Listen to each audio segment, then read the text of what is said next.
Notícias de volta falando sobre corrida eleitoral. A nova pesquisa FSB-BTG Pactual mostra que se as eleições fossem hoje, Lula e Bolsonaro iriam para o segundo turno. O ex-presidente Lula tem 41% das intenções de voto e o atual mandatário, Jair Bolsonaro, sai com 32%. A distância entre eles é de apenas 9 pontos percentuais e houve uma oscilação com a pesquisa anterior, quando o espaço era maior, de 10 pontos. Com uma possível terceira via, continua aparecendo Ciro Gomes, com 9% das intenções de votos, seguido de Simone Tebet, com 4%, e o deputado federal André Janones, com 3%.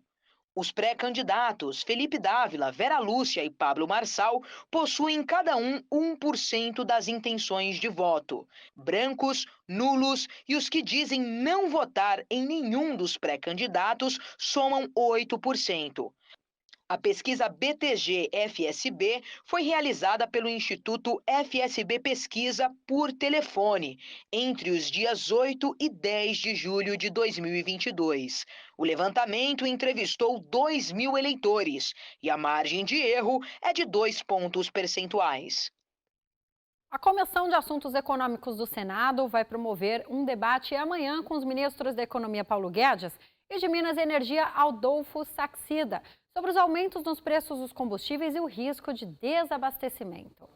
Os senadores ainda poderão votar a criação de uma subcomissão que tem intenção de determinar durante 4 meses a distribuição e o risco de abastecimento, em especial do óleo diesel, que conta com estoque suficiente apenas para 38 dias em caso de interrupção nas importações. O autor do pedido para a vinda dos ministros Paulo Guedes e Saxida foi o senador Alexandre Silveira.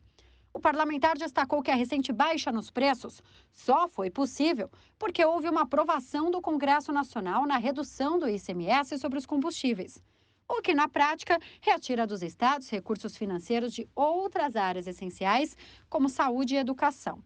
Ele ainda deseja levantar um debate no plenário e entender dos ministros quais seriam as medidas previstas pelo governo federal em prol da redução nos preços da gasolina e do diesel.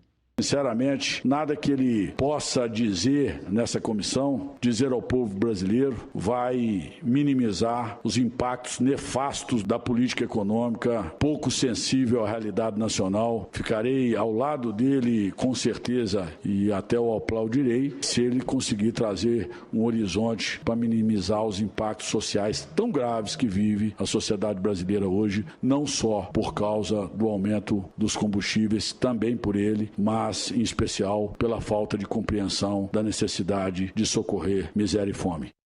A Comissão de Fiscalização e Controle do Senado Federal vai votar amanhã em um projeto que não autoriza o corte completo do fornecimento de água e esgoto antes de 90 dias de atraso. O texto prevê que, após o vencimento da fatura, seja fornecido um mínimo de água por pessoa residente na unidade até a interrupção total.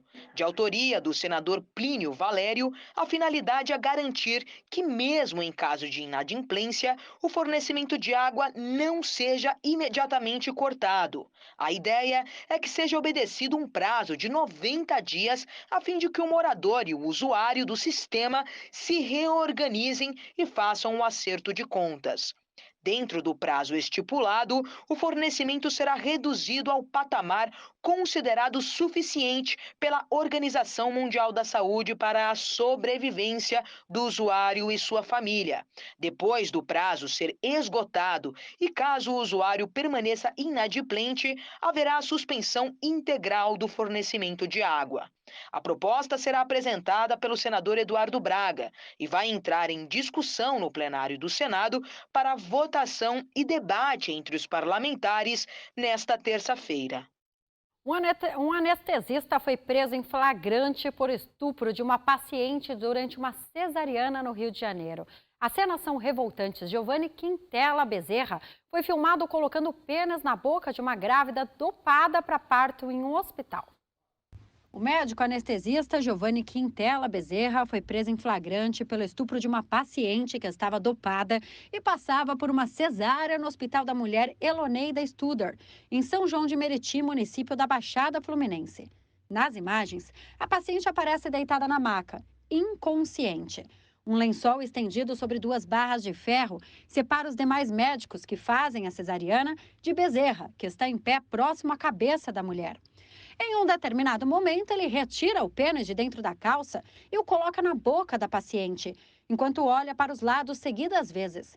A violência se estende por cerca de 10 minutos. Ao fim, ele limpa com um lenço o rosto da vítima e o próprio pênis. A prisão foi realizada pela delegada Bárbara Lomba, da Delegacia de Atendimento à Mulher de São João de Meriti. O médico manifesta surpresa quando a delegada anuncia sua prisão pelo crime de estupro. Diante das provas que nós já coletamos aqui no hospital, a gente vai fazer uma prisão em flagrante do senhor, senhor está preso em flagrante. Nós vamos conduzir o senhor para a delegacia agora. O senhor tem direito a permanecer em silêncio, fazer contato com o advogado, e a princípio por crime de estupro. Estupro. Isso. Tá, o senhor vai precisar acompanhar agora a delegacia. A prisão em flagrante, porque o senhor foi detido logo depois do fato. Há um vídeo. Então, há provas. Não, claro, senão eu não faria não efetuaria essa prisão em flagrante, dessa forma. Tá? Então vamos lá.